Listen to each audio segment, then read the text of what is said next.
I sat at my daughter's table, the smell of fried chicken and baked rolls still hanging warm in the air, when his voice cut through it like cold steel. Old people shouldn't be on the road, Brent said, laughing like it was a harmless joke. I'd spent 40 years behind a DMV desk, logged more miles than he'd ever earn, and yet, in that moment, I wasn't a mother, a professional, or even a guest. I was just old, a punchline, disposable. And when I smiled and set down my fork, I knew one thing with quiet certainty. I was going to take the wheel back. All right, before we dive into this crazy story, do me a favor. Subscribe and tell us where you're watching from. The smell of fried chicken and baked rolls hung thick in Callie's kitchen, the kind of cozy scent that usually softened everyone's edges. Irene had been looking forward to this Sunday lunch, her daughter's bright kitchen, sunlight spilling through the window, the laughter that used to come so easily when Callie was younger. But the moment Brent opened his mouth, that warmth curdled into something cold and metallic. He leaned back in his chair, the leg scraping the tile with an irritating squeal. "You ever notice how old people drive like they're hunting for fossils?" he said, grinning wide as if the line deserved applause. "I mean, seriously, old people shouldn't be on the road." His voice had that mocking lilt, the tone he used when he wanted to sound like the smartest one at the table. Irene froze with her fork halfway to her mouth. The gravy on her plate had begun to congeal. The air itself seemed to thicken. Callie gave a small, awkward laugh, trying to smooth the edges of the moment. Brent wasn't finished. "I'm surprised your mom even sees the signs," he added, bumping his wife's shoulder. "No offense, Irene, just calling it like it is." The remark struck like a hairline crack in glass, small but spreading fast. Irene set her fork down neatly beside her plate. She had spent 40 years working at the DMV, training herself to stay calm when people were rude, impatient, or careless. But there was something different about this. Something personal in the way Brent said old people, as if her experience, her independence, her confidence behind the wheel were nothing but a punchline. Callie shifted uncomfortably. "Brent," she warned softly, "don't." He gave a chuckle, taking a long sip of beer. "Relax, Cal. I'm just joking around. We all have to hang up the keys someday." Irene looked at him for a long moment. "Someday," she said evenly, "but not today." Her voice was quiet, yet it cut through the room like a blade. She reached for her coffee, holding the mug steady between both hands. The cup was warm, grounding. She didn't take her eyes off him as she took a slow sip. For a heartbeat, nobody spoke. Outside, a car passed along the cul-de-sac, its tires humming over asphalt. The sound filled the silence. Then, with that infuriating smirk still fixed on his face, Brent leaned forward and said, "Well, time to hang up those keys, right?" The entire table went still. Even Callie stopped fidgeting. Irene placed her coffee cup down carefully, aligning it with the napkin beside her plate. Her face remained calm, but her eyes hardened the way steel cools after fire. "Funny you should say that," she replied softly. "You failed your first driving test, didn't you?" Brent blinked. "What?" "You did. Callie told me once," she said, still calm. "Reckless acceleration, incomplete stop, too eager to impress the instructor." Her tone was mild, almost pleasant, but her gaze never wavered. "Seems experience has its advantages after all." The silence that followed was long and brittle. Callie's cheeks flushed pink. Brent gave a forced laugh that landed flat. "Guess you've got a good memory," he muttered, stabbing at his chicken. "I do," Irene said, "especially when people talk about things they don't understand." The conversation limped on after that, carried by Callie's strained attempts at small talk. Irene let the words wash over her without really listening. She watched Brent's hands, the way he gestured when he bragged about his business contacts and his connections. He had the easy arrogance of a man who'd never been told no and never thought he'd have to learn what accountability felt like. When the meal ended, Irene helped her daughter clear the dishes. Brent busied himself with stacking leftovers, humming like nothing awkward had happened. As Irene slipped her cardigan over her shoulders, Brent looked up with that same performative smile. "You're not mad, right? I was just kidding around." She held his gaze, the faintest trace of a smile tugging at one corner of her mouth. "You should be careful what you joke about, Brent. Sometimes people take things seriously."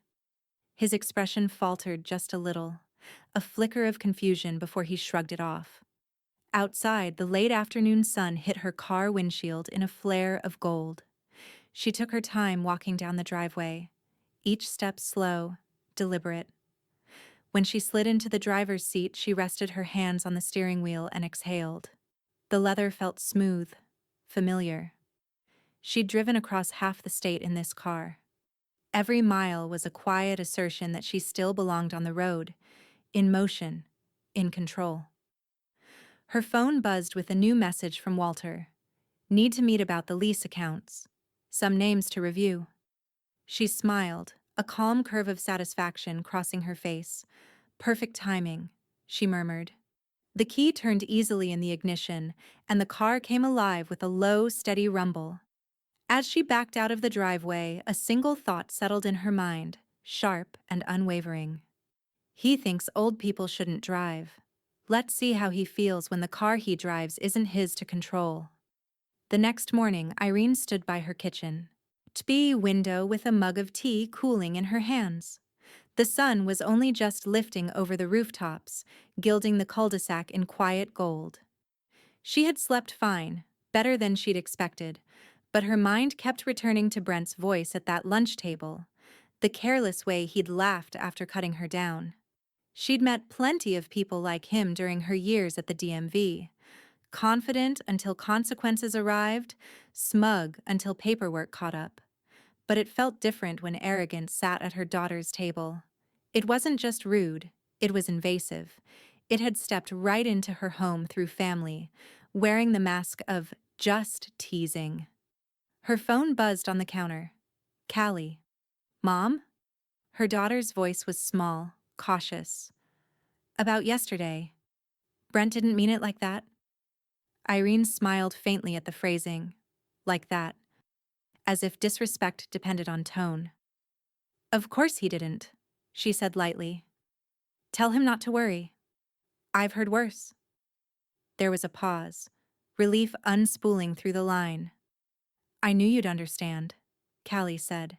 "He's just, you know how he gets when he thinks he's being funny." "I know," Irene said. "You married him." Callie gave a nervous laugh, then cleared her throat. "Anyway, he feels bad. Maybe we'll stop by this weekend?" "Sure," Irene replied, though she knew she wouldn't be home. Not when she had work to do. "Love you, sweetheart." After she hung up, Irene set the mug down beside the sink. The tea had gone lukewarm, untouched. Across the counter, her laptop waited. Screen black, but humming softly. A quiet invitation. She sat, opened it, and typed in her password, her fingers steady and sure. The company portal loaded, the familiar interface of Marks and Perez vehicle leasing blinking to life. Her late husband, Tom, had built this business with Walter years ago, a modest but solid operation that served half of Raleigh's suburban sprawl. Irene had stepped back after retirement, only handling the occasional file, but everything still ran through her access level. Every contract, every name, every vehicle. A new text buzzed across her screen from Walter. "Got time today to meet about the lease accounts?" She typed back without hesitation. "Better clear a folder for Brent." A moment later came his reply. "Uh-oh." What did he do? Irene allowed herself the smallest smile. "Nothing yet," she wrote. "But I think he's overdue for a review." Walter sent a laughing emoji, but Irene's expression didn't change. She clicked open the client dashboard and scrolled until she found it. Thompson, Brent. The digital file opened, Neat and thorough. Vehicle ID, monthly payments, insurance status, maintenance logs. Everything he probably skimmed over when signing the lease. She read each line carefully, her years at the DMV having trained her to see what others missed. 2 payments had been made late, both waved through automatically by the system because of preferred family account status. Walter must have done that out of courtesy. Irene made a mental note to change it back. Her gaze drifted to the small photo in the corner of the lease file, Brent grinning beside his new SUV, all teeth and confidence. He looked like someone who thought fine print was for other people. Irene leaned back in her chair, feeling the hum of quiet satisfaction. Brent could call her old all he wanted. Age had its privileges, like knowing where every clause, every loophole, every digital switch lived. Her mind drifted briefly to Tom. He used to joke that cars were like people. You had to know when to tighten the bolts and when to pull the plug. Irene still believed that. Some people just needed a little maintenance reminder to keep them honest. The sound of a lawnmower started somewhere down the street, faint but steady. Irene glanced out the window at her driveway, the morning light catching the gleam of her sedan. Her reflection in the glass looked calm, maybe even peaceful. But inside, she felt the low thrum of something she hadn't in years: purpose. She opened the folder marked Internal Accounts and began a quiet audit, line by line: late payments, expired tags, lapsed insurance updates. Every irregularity got a neat yellow highlight. Brent's account had 2, then 3. By the time she finished, she had a tidy list that could justify a full internal review. Nothing vengeful, just policy. Her phone buzzed again. Another text from Walter. "Want me to print any files for you?" "Not yet," she typed. "I'll handle this one myself." Outside, a car engine started down the block, the sound carrying through the open kitchen window. Irene listened to it fade and imagined Brent's shiny SUV idling in his driveway, all ego and horsepower. She closed her laptop, the soft click of the lid final and deliberate.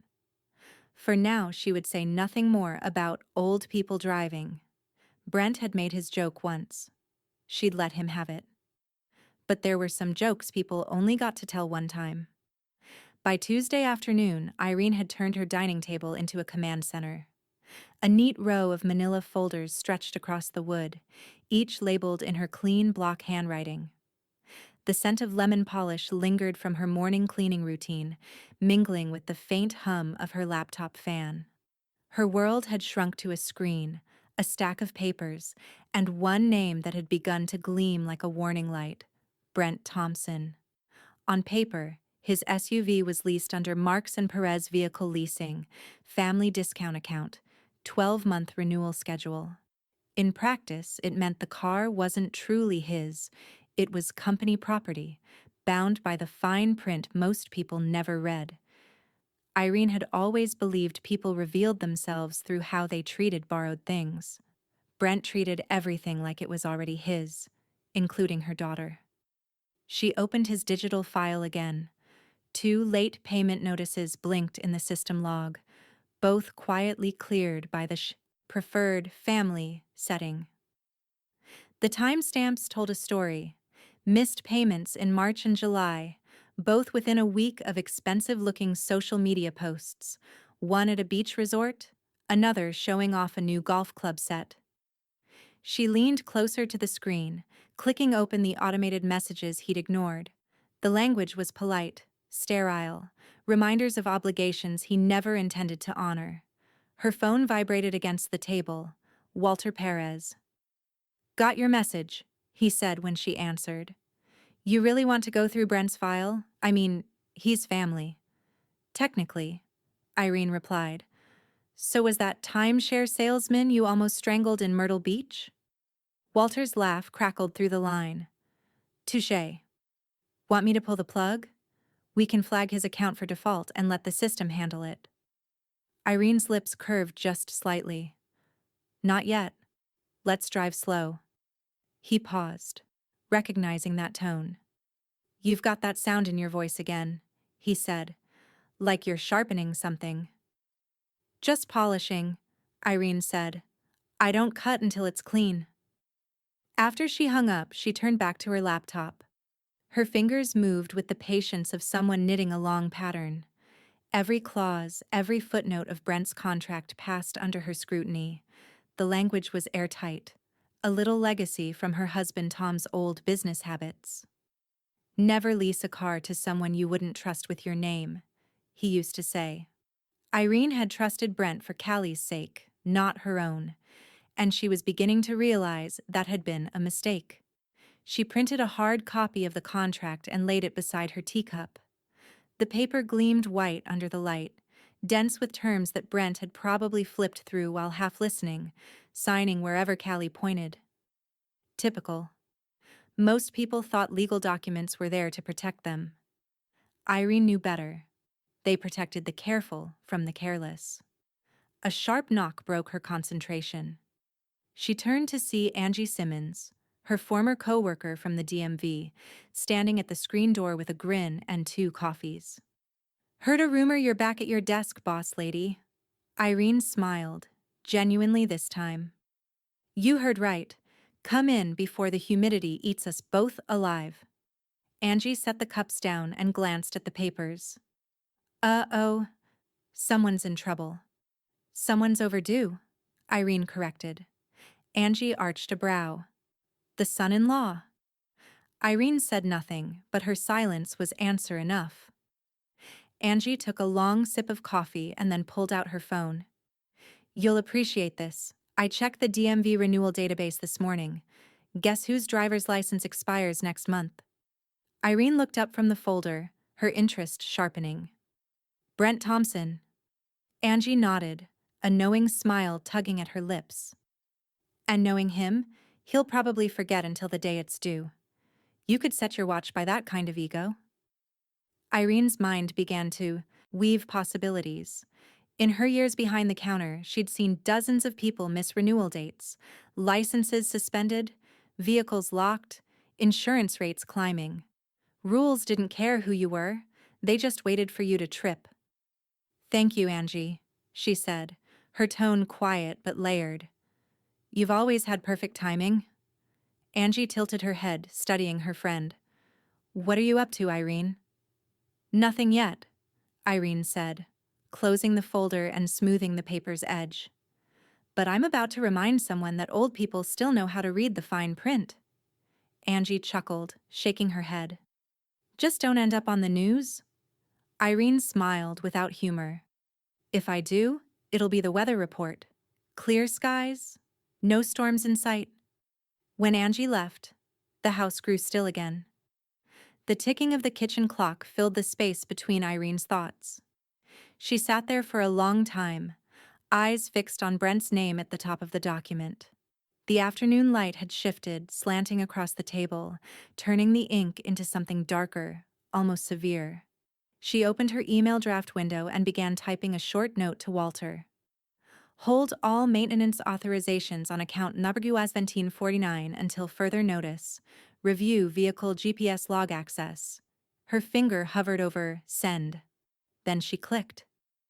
The following Friday, Callie invited her mother for dinner. Spaghetti, salad, and an attempt at peace.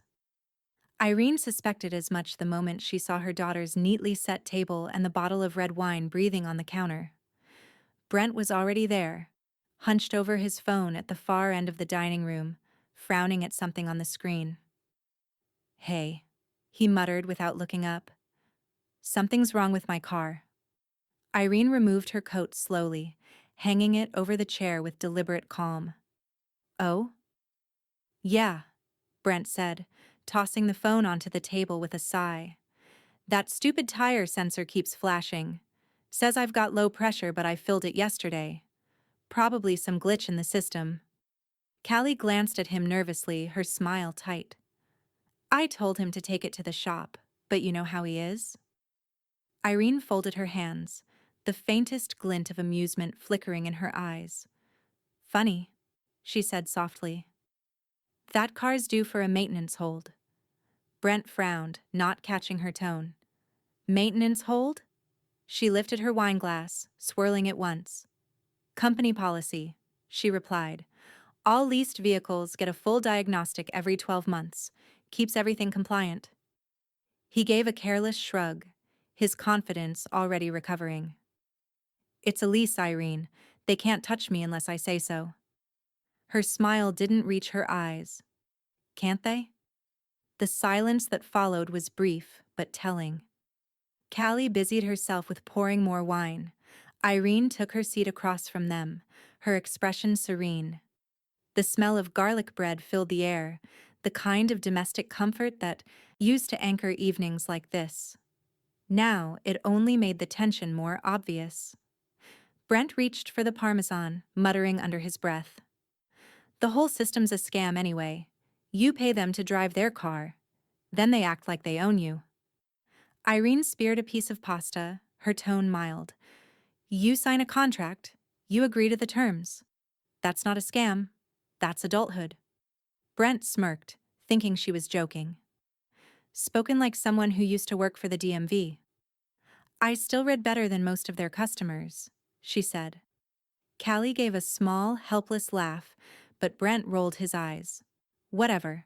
The car's fine. Probably just the sensor acting up. Irene nodded slowly. Maybe. Or maybe it's telling you something. He looked at her, confused. What's that supposed to mean?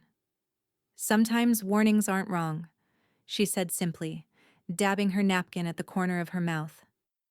They're just ignored. Brent scoffed and changed the subject, pivoting to sports, work, anything else. Irene let him ramble, her attention outwardly polite, but internally elsewhere. She caught the way Callie kept glancing between them, her unease tightening with every passing minute. The dinner felt like a balancing act over ice. After dessert, Irene excused herself early. I've got a few reports to finish before morning, she said, lifting her purse from the back of the chair. Brent chuckled, shaking his head. You're retired, Irene. Reports for what? She looked at him, eyes cool and steady. For keeping things running, she said. He smirked, assuming that was another joke. It wasn't. Outside, the night air was crisp and still. Irene stood by her car for a moment before sliding into the driver's seat. The dashboard lights flickered to life, washing her hands in soft blue. She didn't start the engine right away. Instead, she pulled out her laptop bag, set it on the passenger seat, and powered the machine on. The company portal loaded in seconds. A quiet hum filled the car as she navigated through the dashboard. Account number 1749, Brent Thompson, vehicle ID ending in 6723. She clicked on Fleet Monitor, then Vehicle Tracking. The screen lit up with a map of Raleigh, a thin blue trail marking every recent trip. Her eyes followed the route. The office park near downtown, the gym off Glenwood, the supermarket Callie liked, and then a bar. O'Malley's Roadhouse.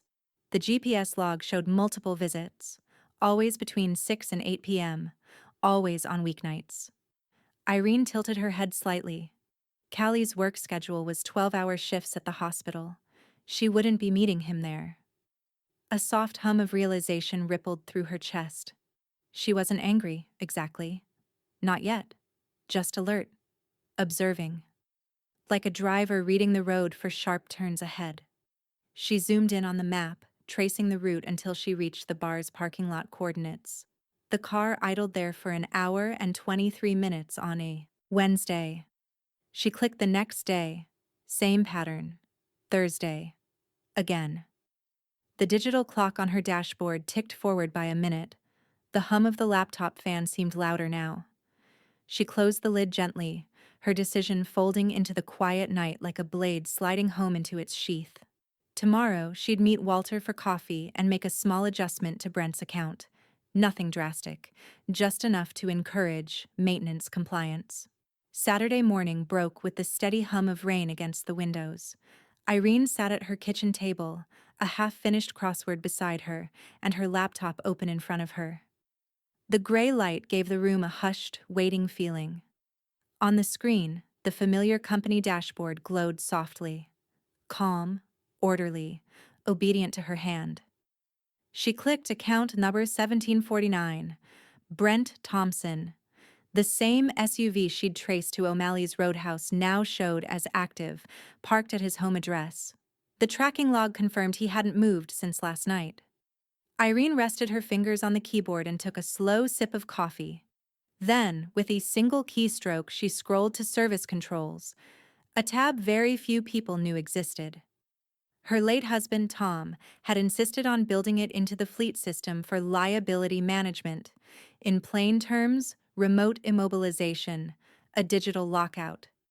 She hovered the cursor over the option marked Initiate Temporary Service Hold. The rain whispered against the glass. "Let's see how you like waiting for permission," she murmured and pressed enter. A soft chime confirmed the command. Vehicle access suspended. Pending owner review. It was clean, quiet, impersonal. A simple flick of code.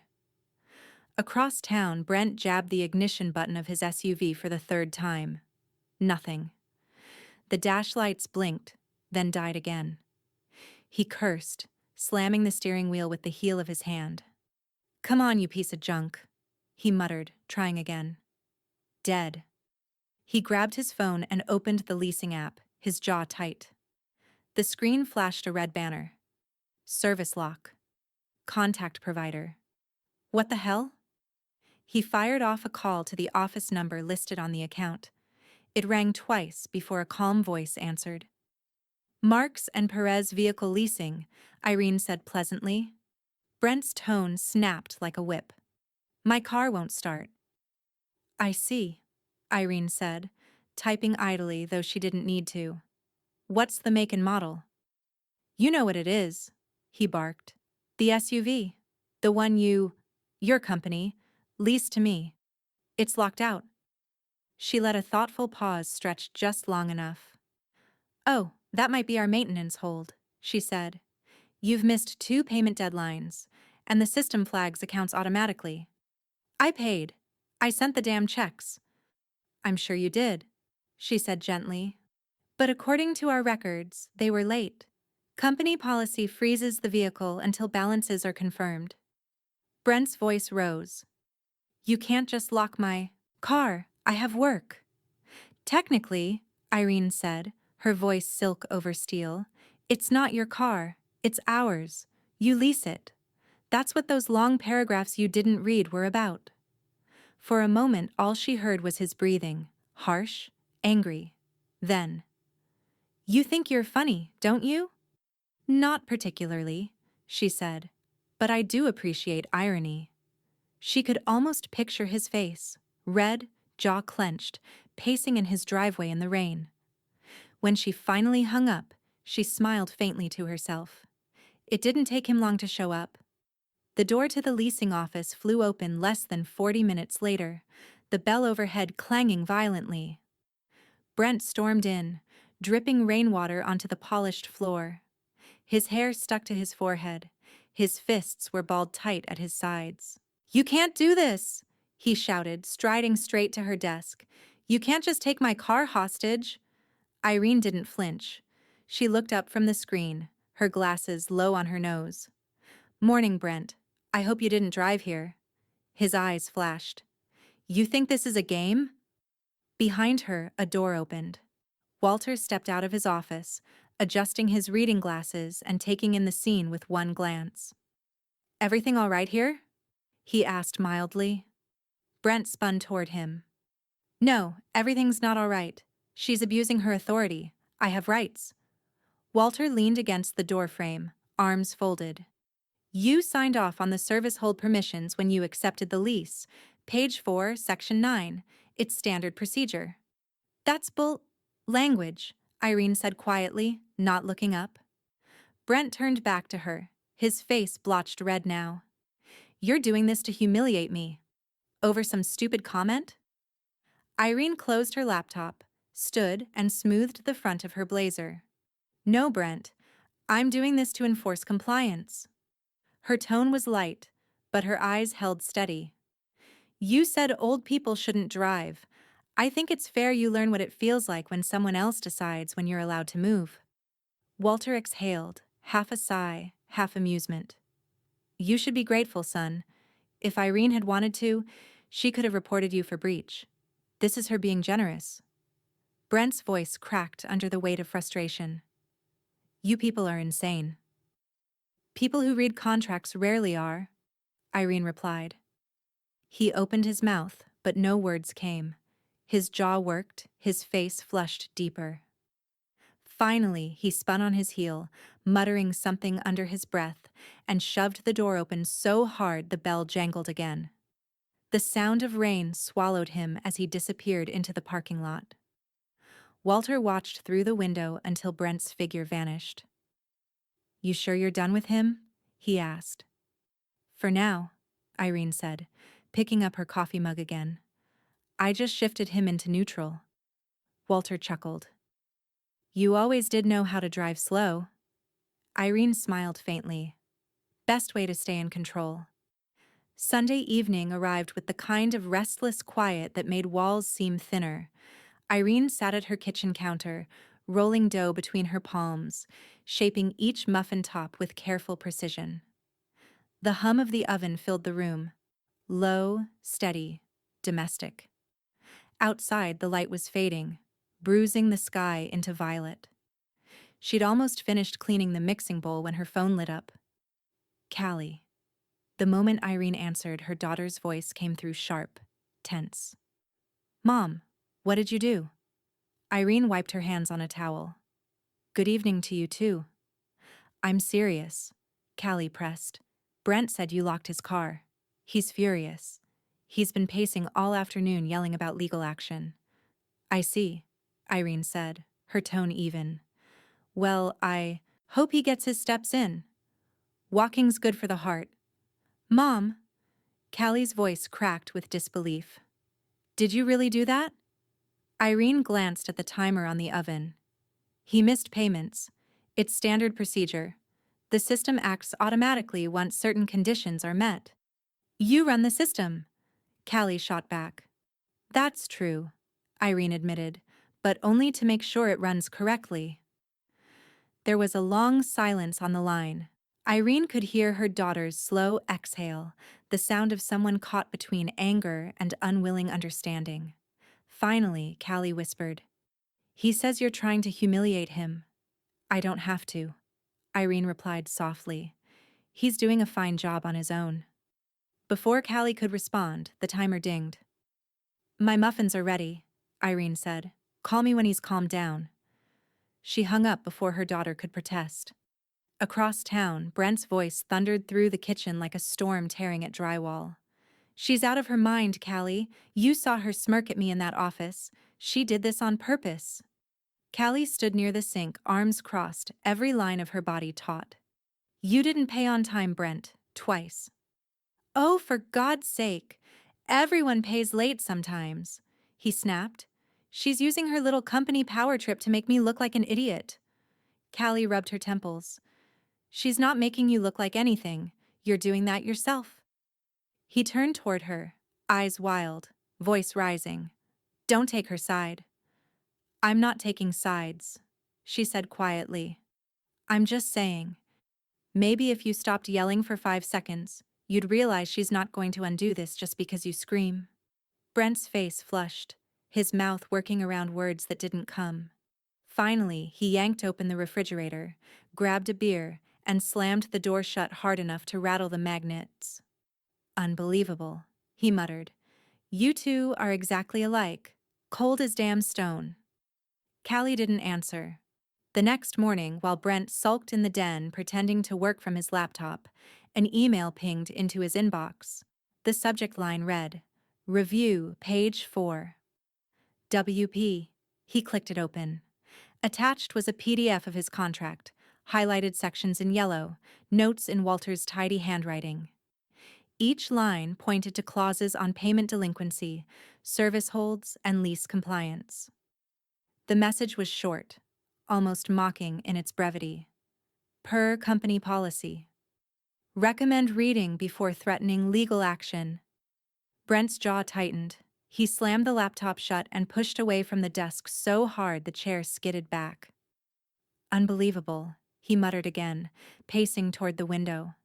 His car sat motionless in the driveway, gleaming uselessly under the mid-morning sun, a machine that wouldn't move until Irene decided it could. Callie stepped quietly into the room. "You got Walter's email?" He glared at her. "Yeah, your mom's little sidekick. Guess he thinks this is funny too."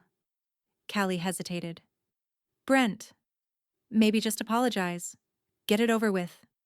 His laugh was harsh, humorless. "Apologize? To her? I'd rather walk." "Then walk," she said softly. He turned, expecting to see pity in her eyes, but there was only exhaustion. She walked out before he could reply. Back at her own house, Irene pulled the muffins from the oven and set them on a cooling rack. The scent of blueberries filled the air. She moved with the same measured calm she'd always had when running a DMV line, unhurried, methodical, in control of every small task. Her phone buzzed again. A new email notification. Vehicle override request, account Wambasane49. She stared at it for a moment, lips curving faintly. "Persistent," she murmured and clicked deny. The system chimed its confirmation. Outside, a blue jay landed on the porch railing, tilting its head toward the window. The world beyond her glass looked calm, predictable, manageable. Everything Brent's wasn't. She plated 2 muffins, wrapped them in a napkin, and set them by the door for Walter, who'd be stopping by later. There was no triumph in her movements, only certainty. She didn't need to gloat. She'd already won the argument by staying silent. By midweek, Irene's kitchen had taken on the quiet hum of purpose again. The scent of coffee filled the air, and a small mountain of paperwork sat neatly sorted beside her laptop. Each stack was labeled in her square handwriting. Accounts pending review, lease compliance, maintenance logs. She'd always said organization was its own form of power. Now, it was her weapon. The morning light caught the edge of the screen as she scrolled through client data, cross-checking payment records and renewal dates. Brent wasn't the only one who'd grown careless. People always followed his lead. His friends, his so-called business associates, men who wore expensive watches and forgot due dates like they were optional. Her fingers moved calmly across the trackpad. Account. Travis Shaw. She remembered him. Loud, always calling her ma'am in a tone that wasn't quite respectful. The system blinked red beside his name. 3 unpaid toll violations. Each one had accrued late fees that had been quietly waived by Walter's office months ago. She highlighted the entries, clicked reinstate fees, and let the software do the rest. Next, account Eli Reynolds. His name surfaced with a dull familiarity. Brent's golfing buddy, the one who'd once bragged about skipping inspections because they're just another way to make old people paranoid. Irene opened his record. Vehicle inspection, expired 18 months ago. Insurance certificate, missing. Her lips curved slightly. 18 months, she murmured. That's practically vintage. She tagged the file for immediate suspension and sent the automated email. The subject line was simple and cold. Compliance. Review required. Moments later, Walter's name popped up on her phone screen. She answered on the first ring. "You're busy," he said, voice carrying that dry amusement she'd come to expect. "I can tell because I just got 2 system alerts you probably didn't mean to send." "Oh, I meant to," Irene said, taking a sip of her coffee. "Travis owes toll fees, Eli skipped inspections. Both fall under policy review." "Uh-huh," Walter said, clearly smiling on the other end. "Policy review? Or justice?" "Sometimes they're the same thing," she replied. Walter chuckled. "You want me to handle the terminations quietly?" "That's best," she said. "We don't need noise. Just correction." Within an hour, Both accounts were frozen.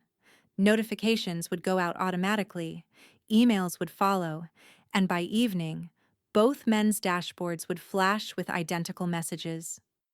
Temporary suspension, non-compliance detected.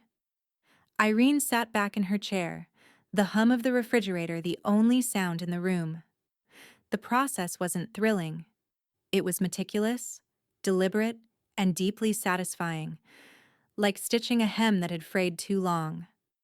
That night, her phone buzzed with the familiar ping of a group message. She rarely used the app. Brent had added her to the chat months ago to keep family lease business transparent. The name of the group, of course, had been his idea. The Drivers Club. Now, a string of angry texts filled the screen. Travis. Yo, my truck's locked. What the hell is going on? Eli. Same here. System says inspection overdue. That can't be right. Brent. This is insane. Irene's gone full DMV cop on us. Travis. You gotta fix this, man. I can't even start mine. Eli. I just got an email from some Walter guy. Says I'm non-compliant. Brent. I'll handle it. She wouldn't dare go after my friends. Irene's eyes narrowed slightly. Her fingers hovered above the keyboard for only a second before she began to type. Irene. Read your contracts. She hit send and set the phone down beside her coffee cup. The device buzzed again, more messages firing back. Brent demanding explanations, Travis swearing, Eli pleading. But she didn't open them. She'd said what she needed to say. An hour later, Walter dropped by with a folder under his arm and 2 of Irene's muffins tucked into a paper bag. You know, he said, setting the folder on her counter. You could have let me take the blame. Told them the system flagged them automatically. Irene wiped her hands on a towel, her tone casual. No need. They'll figure it out soon enough. Accountability works better when it feels personal. Walter studied her for a moment. You don't miss the DMV, do you? She smiled faintly. I miss people learning the hard way that rules matter. They stood in comfortable silence for a moment before Walter nodded. All right then, I'll make sure the terminations process clean. When he left, Irene poured herself another cup of coffee. Outside, night had fallen fully. Quiet, still, the kind of silence that came after a well-done job. She looked out over the cul-de-sac, each porch light glowing like a small, obedient signal in the dark. Her phone buzzed one last time. A message preview flashed across the screen from Brent. You're enjoying this, aren't you? She didn't open it. Instead, she walked to the window, watching her own reflection in the glass. Calm, certain, untouchable. The text came early Thursday morning, just as Irene was finishing her first cup of coffee. Brent, can we talk? Just coffee. No drama. She stared at the message for a moment, her lips pressing into a thin line. The phrasing was classic Brent, curt, performative, and conveniently neutral when he wanted to look like the reasonable one. Irene typed a single word in reply. Irene. Sure. They met at Mason's Diner on Glenwood Avenue, the kind of place that hadn't changed in 20 years. The booths were lined with cracked red vinyl, and the scent of butter and burnt toast clung to everything like nostalgia gone stale. Brent was already there, sitting near the window with his sleeves rolled up and his phone face down on the table, the universal gesture of someone pretending to be present. He stood as she approached. Hey, he said, his smile too quick, too practiced. Thanks for meeting me. I had time, she said, sliding into the booth across from him. The waitress came by, poured coffee for both without asking, and vanished before the silence could thicken. Brent stirred sugar into his cup, though he hadn't added any the last 3 times she'd seen him drink coffee. The spoon clinked too many times against the mug. So, he began, eyes flicking up briefly before dropping again. I just wanted to clear the air. Things got a little out of hand. Did they? Irene asked, voice mild. He hesitated. Yeah, look. I probably overreacted. You know me. I've got a temper, but it's not like I meant anything by what I said. What you said? She echoed, as though it had been one line lost in static. You know, he said quickly, shifting in his seat. That stuff about driving and, old people. I was just kidding around. I thought we could all laugh about it later. Irene's expression didn't change. Laughter requires humor, Brent. And perspective. He sighed, rubbing the back of his neck. Okay, fine. Maybe I was an ass. But locking my car, embarrassing me in front of Walter, that's crossing a line. Her tone was steady. I didn't embarrass you, Brent. You did that when you stopped reading the rules you agreed to. Brent looked up sharply. You can't honestly tell me you're doing all this because of a joke. I'm doing this, she said calmly, because you don't believe rules apply to you. And because people like you assume that respect is optional? He leaned back, shaking his head, a half-laugh catching in his throat. Unbelievable. You really think you're some kind of moral compass, don't you? I think I read contracts, Irene said simply. For a long moment, neither spoke. Outside, a delivery truck idled at the curb, its low rumble vibrating the diner's windows. Brent picked at a sugar packet, tearing it open, spilling granules across the table. His hands were restless. I didn't come here to fight, he said finally, quieter now. I just want my car back. I've got meetings, clients. I'm trying to keep my business running. You'll get your car back, she said, reaching into her leather bag. Once you've handled this. She slid a folded envelope across the table. Brent frowned, picking it up. Inside was a printed invoice with the company header, Marks and Perez Vehicle Leasing. At the bottom, highlighted in yellow, outstanding balance, $1,287.43, due by Friday. No exceptions. Brent's jaw clenched. You're serious? I'm always serious, Irene said. He gave a small, disbelieving laugh. You really went through all this trouble just to prove a point. No, she replied, her voice level and low. To remind you of one. He set the paper down, pushed it toward her like it burned. You're unbelievable, you know that.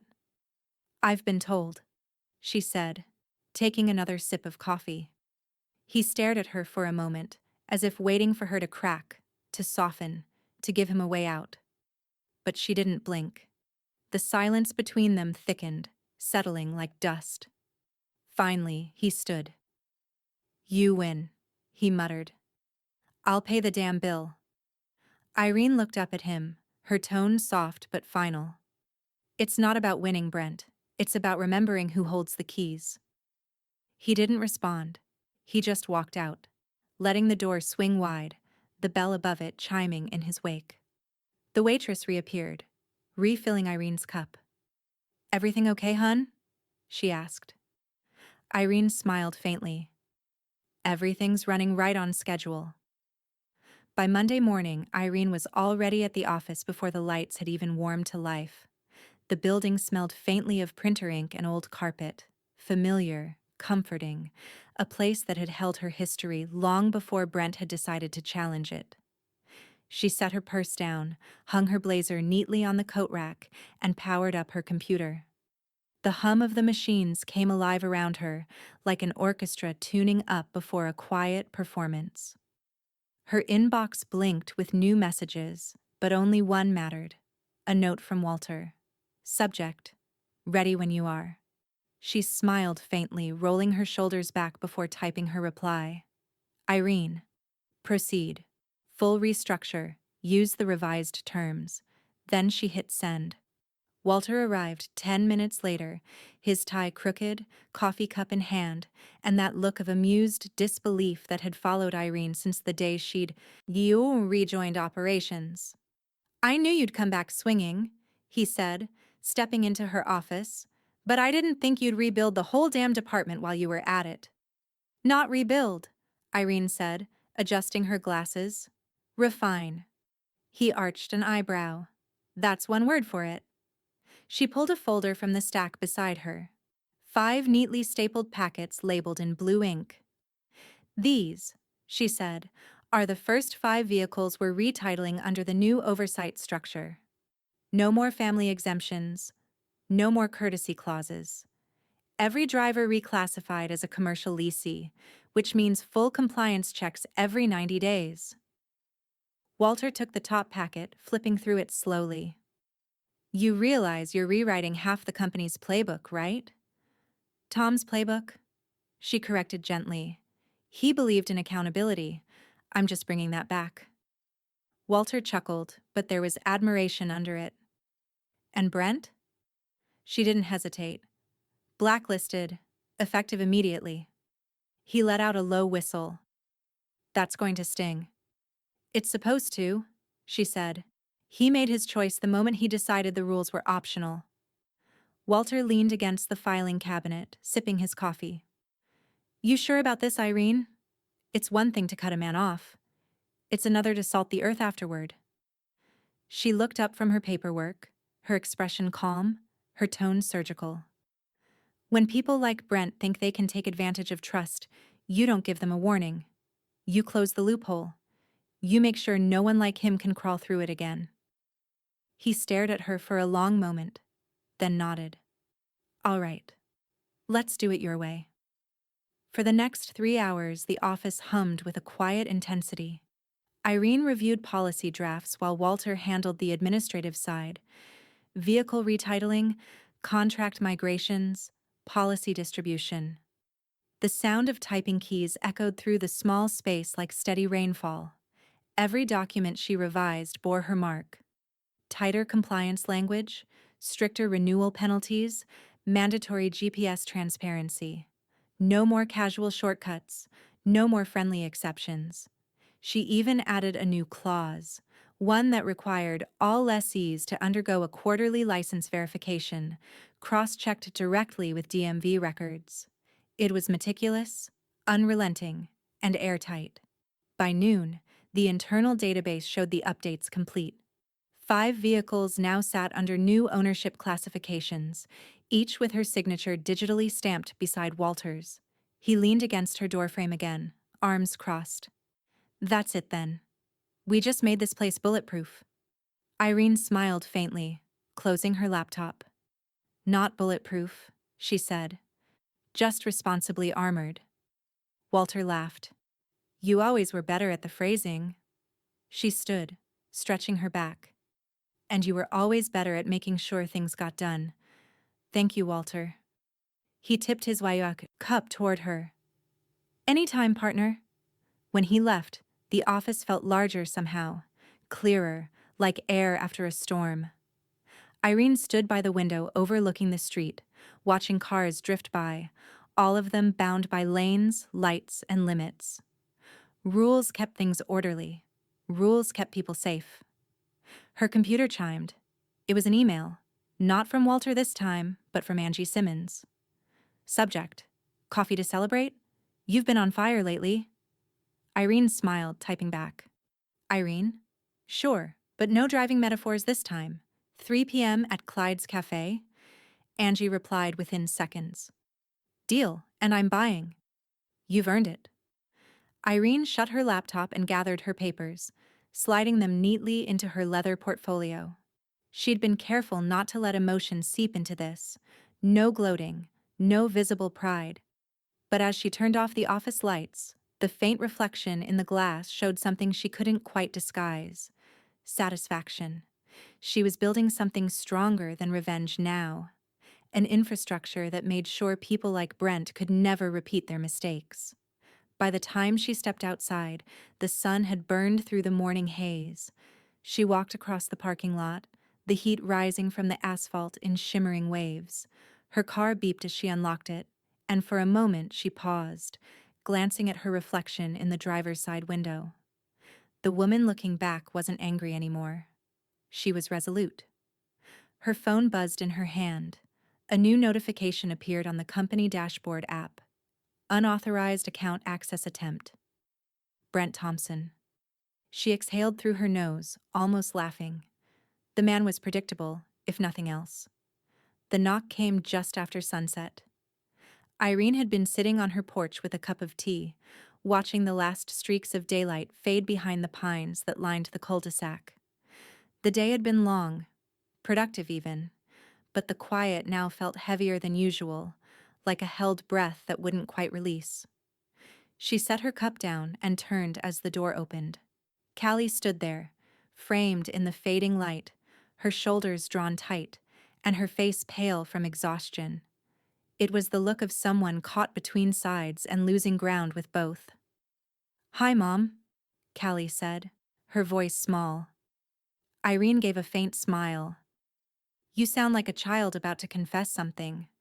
"Maybe I am." Callie stepped inside, glancing around as if she half expected Brent to appear from the shadows. "Can we talk?" "Of course." Irene gestured toward the kitchen.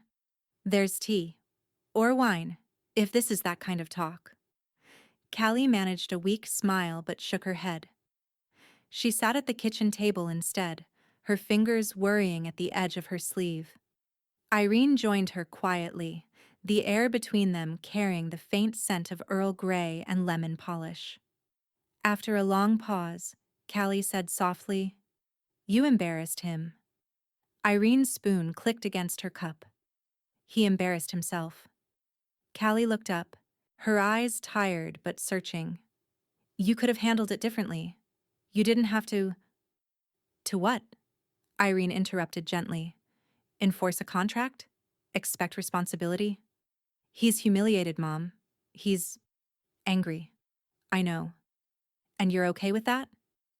Irene took a measured breath. Anger is what people feel when they finally meet a boundary they thought didn't exist.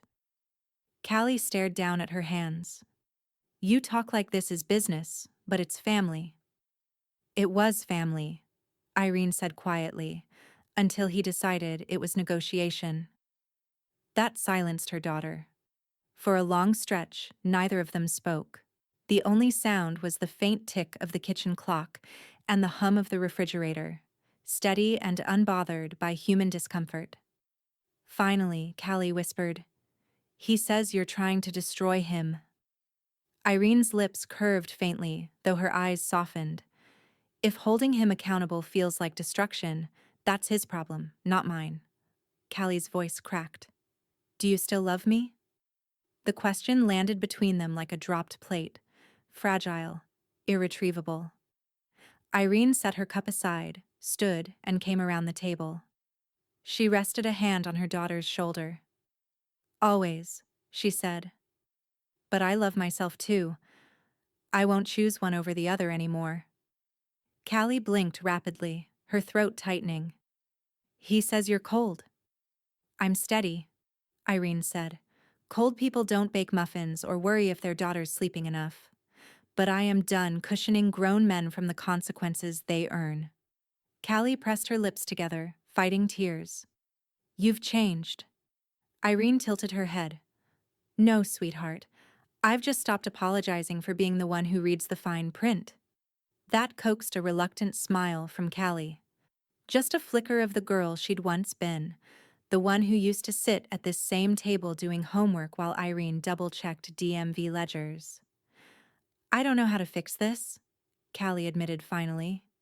"You don't," Irene said gently. "You let it play out. That's what grown-ups do when they make choices. They live with them." For a few minutes they sat in silence. The air outside had cooled, carrying the faint scent of rain. Irene could feel the tension unspooling between them, replaced by something quieter, sadder, but cleaner. Then, after several long moments, Callie whispered, "I saw something in the system." Irene's head lifted slightly. "What system?" "The lease database," Callie said, hesitating. "I was just checking something for Brent. I didn't mean to, but Walter's name popped up. And yours. I think he saw me in there." The room seemed to shrink, the hum of the refrigerator suddenly sharp. Irene's expression stayed composed, but her pulse shifted under her skin like a warning drum. "You accessed the company files?" "I just wanted to understand." Callie said quickly, voice trembling. He said you were lying.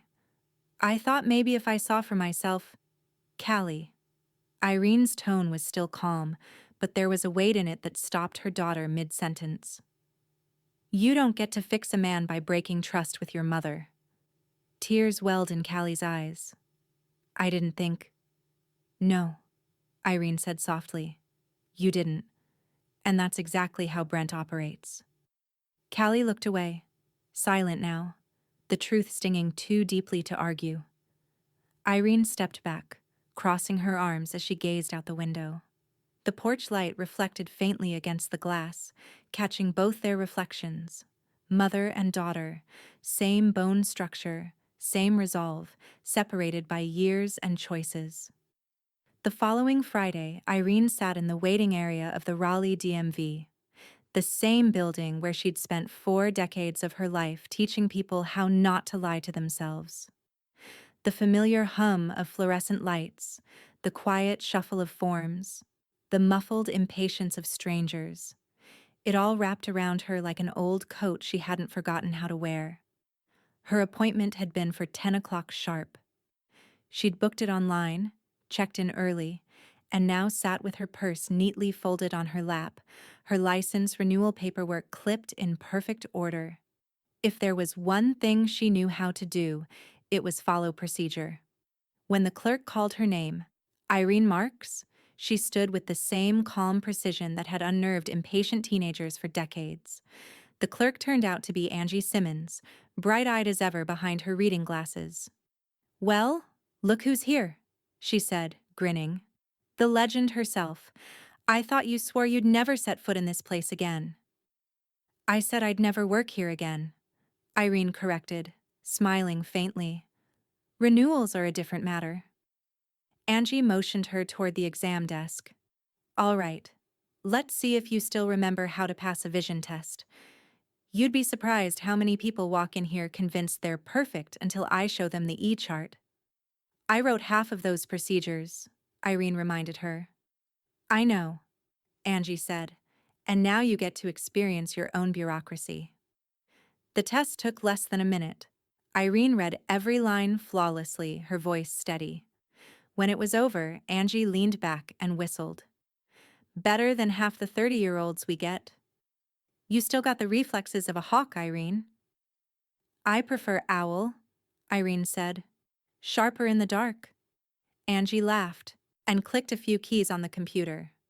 Well, owl, you passed everything with flying colors. Photo next, and you're done. Irene stepped into the photo booth, her reflection framed by the soft blue backdrop. She adjusted her collar, smoothed her hair, and met the camera lens with quiet pride. The flash went off, bright and unflinching, like her. When the new license printed, Angie slid it across the counter with a grin. Still road ready, she said. Not that I ever doubted it. Neither did I, Irene replied, slipping the card into her wallet with care. That afternoon, back home, Irene sat by the window with a glass of lemonade and her phone in hand. She opened her social media app, something she hadn't posted on in months, and uploaded a photo. Her new license resting against the steering wheel of her car. The caption read simply, "Still road ready." Within minutes, friends and former co-workers began leaving comments. Knew you would be. Show them how it's done. Our favorite driver back in motion. She smiled faintly, not at the praise, but at the principle. The act was symbolic, quiet but deliberate. She didn't need an audience. She just needed the message to reach the one person who thought she'd slowed down. An hour later, she noticed her follower count drop by 1. Brent Thompson, unfollowed. She exhaled a soft laugh. Predictable, she murmured, taking another sip of lemonade. Men like him only watch until the mirror turns on them. The next day, Walter stopped by with a small paper bag and a grin that suggested mischief. You've been trending among the retirees, he teased, setting the bag on her counter. Thought you'd appreciate this. Inside was a new leather keychain, soft chestnut brown embossed with her initials. A tiny brass tag dangled beneath it, engraved with the words, "Still Road Ready." Irene chuckled, running her thumb along the leather. "You're incorrigible." "You earned it," Walter said. "You've survived family drama, outsmarted a blowhard, rebuilt a company division, and still passed a DMV test on the first try. That deserves a trophy." "I don't collect trophies," Irene said, but she fastened the keychain onto her car keys anyway. Walter grinned. "Call it insurance, something to remind you who's still in the driver's seat." When he left, the house settled into its usual evening calm. The sky outside had turned gold at the edges, sunlight catching the chrome trim of her car through the kitchen window. Irene looked at it for a long moment, the symbol of everything she refused to surrender. She opened her desk drawer and pulled out a small black device, a GPS tracker, identical to the ones installed in every company vehicle. Quietly, she turned it over in her hand before attaching it beneath the dashboard of her own car. "Trust," she said softly, "is earned, not assumed." March came in with a wind sharp enough to sting, carrying the first faint promises of spring beneath its chill. Irene stood by her driveway, a trowel in one hand, a paper bag of bulbs in the other. The earth was still cool, damp, and rich, the kind that gave way with effort but rewarded patience.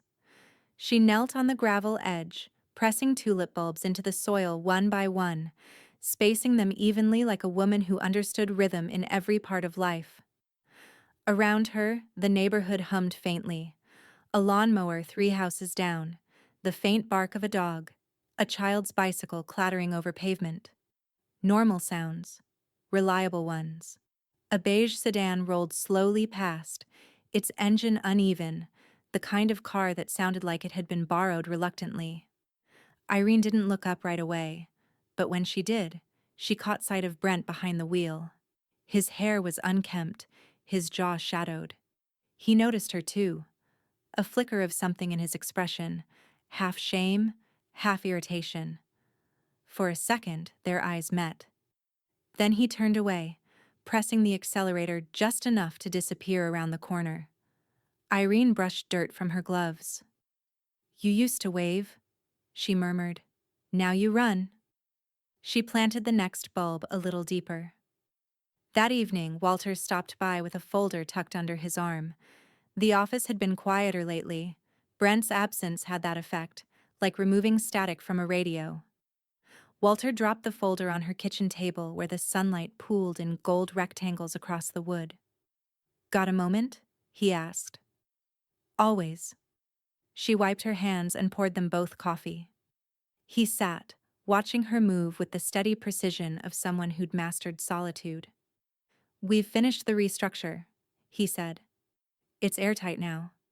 Not even the lawyers could find daylight through your new clauses." "I'll take that as a compliment," she said, sitting opposite him. "It is." Walter hesitated, leaning back. "But I've got something else for you. An idea." She raised an eyebrow. "That usually means trouble." "Maybe the good kind." He slid the folder toward her. "I want you back as full partner. Officially. You already do the work. Might as well get your name back on the letterhead where it belongs." Irene stared at the folder for a moment, the weight of it more symbolic than physical. Tom's name had once been printed beside Walter's on every document, Marks and Perez.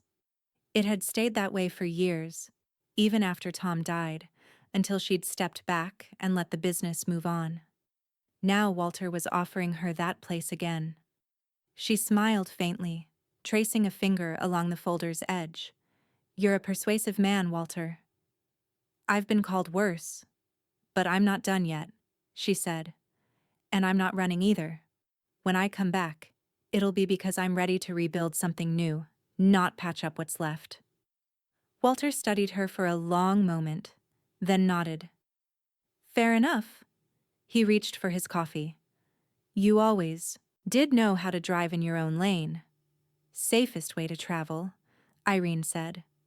They both laughed quietly, the sound soft, but real. A week later, while stocking her pantry at the local store, Irene felt a familiar tension ripple through her. A prickle at the back of her neck, instinctive and precise. She turned, scanning the aisle. Brent was there. He was standing near the produce section, a shopping basket dangling loosely from one hand, his expression unreadable. For a moment, it looked like he might say something, a greeting, an apology, anything. But then he saw her watching, and whatever courage he'd gathered drained away. He turned abruptly, abandoning the basket on a shelf of canned soup, and walked straight out through the automatic doors. The motion sensors whooshed open and closed behind him, the sound strangely final. Irene stood still, one hand resting on her cart. Around her, life continued. A clerk scanning groceries, a toddler tugging on his mother's sleeve. But something inside her shifted. Brent's retreat didn't feel like victory. It felt like confirmation. He wasn't angry anymore. He was afraid.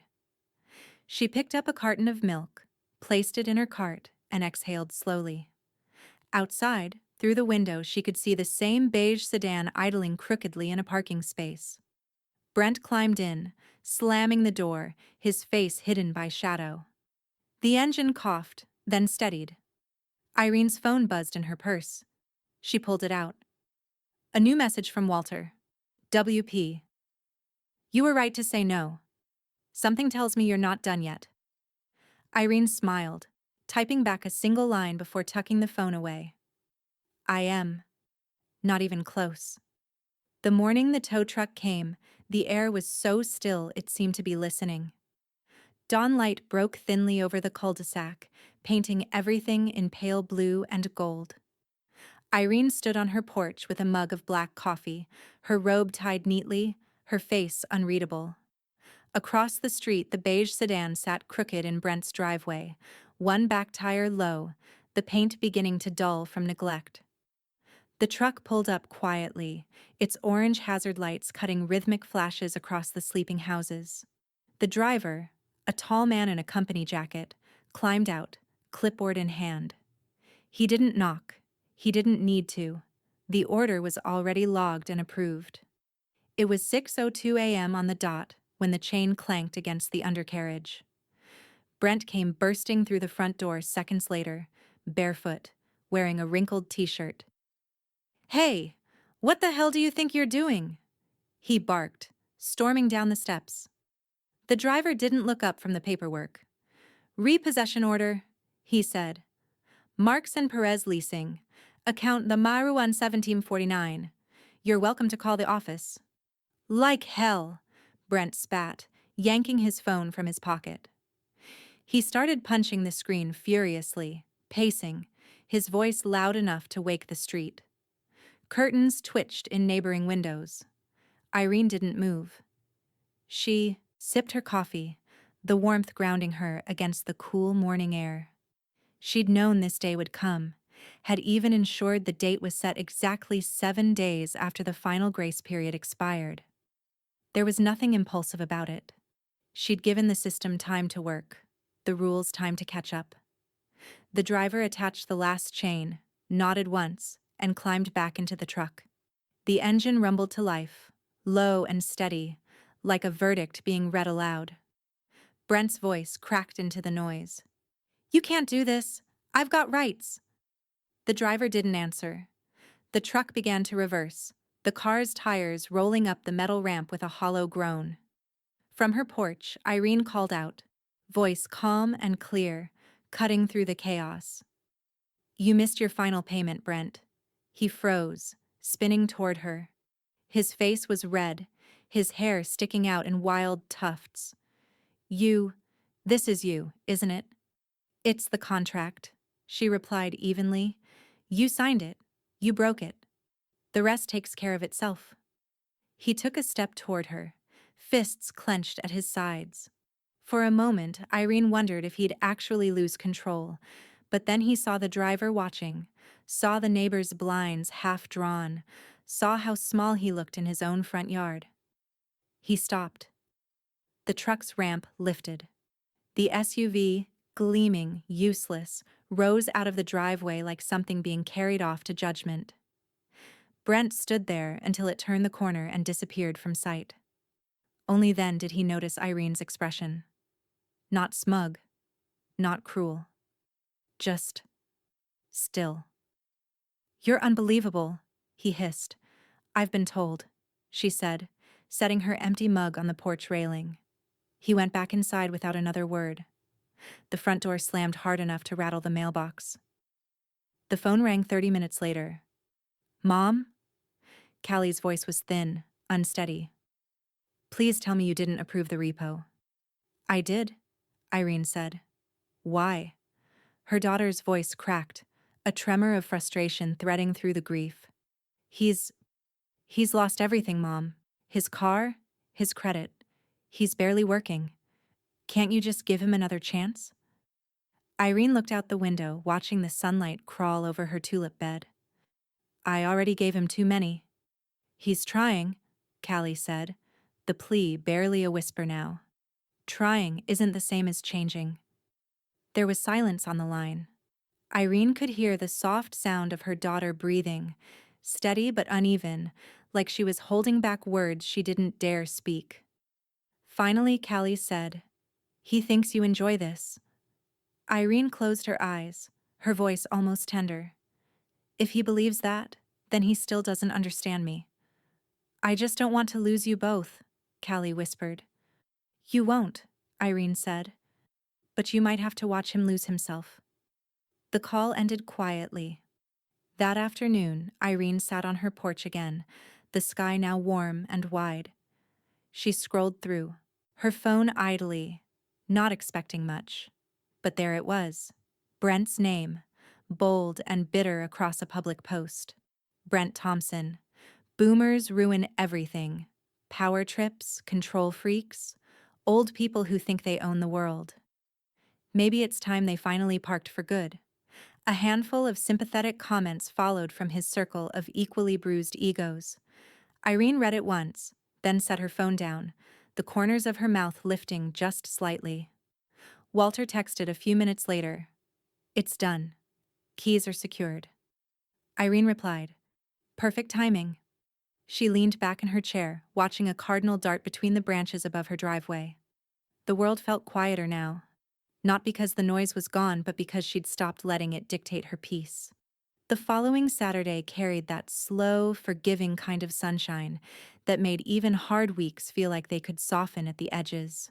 Irene was in the kitchen, rinsing coffee cups and humming faintly to a radio station that hadn't changed in 20 years, when she heard a car door shut outside. She glanced through the window. Callie stood at the curb, her trunk open, arms loaded with grocery bags. The sight caught Irene off guard. The gesture itself too ordinary to mean nothing, too deliberate to mean everything. By the time she opened the door, Callie was halfway up the walk. "I didn't know if you had milk," her daughter said, her voice tentative. "Or eggs. You always forget eggs." Irene took one of the paper bags from her. "I remember when you were little, you'd hide them under the cereal so I couldn't make you breakfast." Callie smiled, the smallest ghost of it. "Guess we've both gotten predictable." Inside, they unpacked the groceries without much talk. Callie setting things on the counter, Irene putting them away with the precision of habit. The rhythm between them was quiet, cautious, but steady. Every cupboard that closed seemed to ease the tension an inch at a time. When they were done, Callie leaned against the counter, brushing her palms together. "You've been busy," she said, nodding toward the porch where a stack of gardening tools rested neatly against the railing. "Spring waits for no one," Irene replied. They both laughed lightly, the sound fragile but genuine. For a moment, the silence that followed wasn't uncomfortable. It was something else. A space filling back in.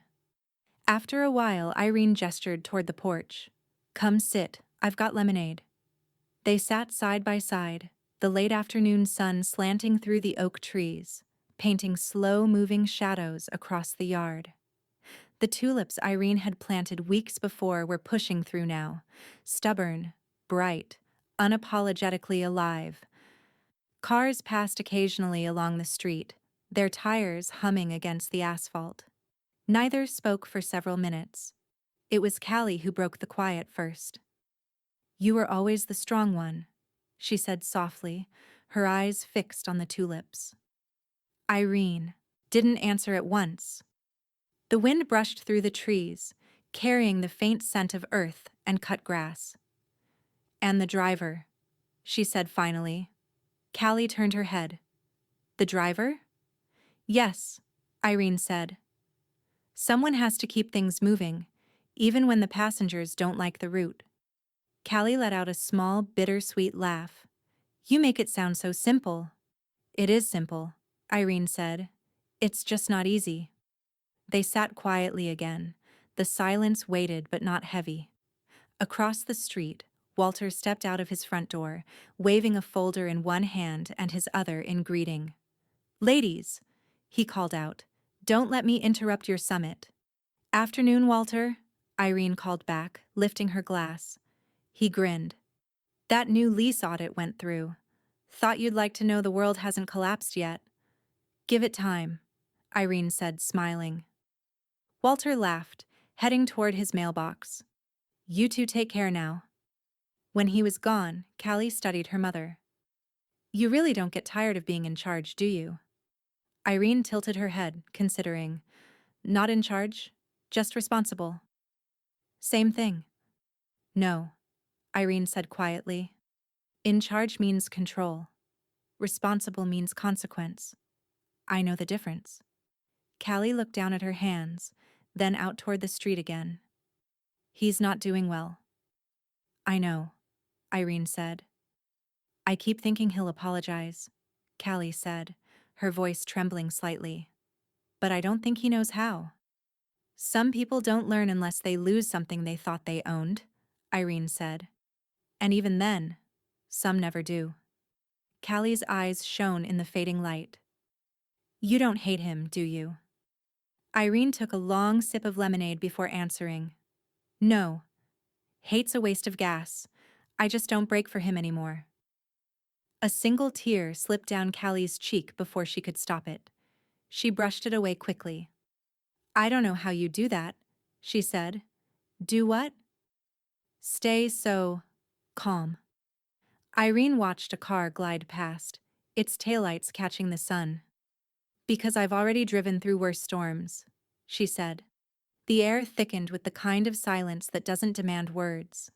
They sat together, watching the sky shift to gold and then to dusk, their shadows stretching long across the porch. For the first time in months, Callie didn't look like she was choosing between loyalties.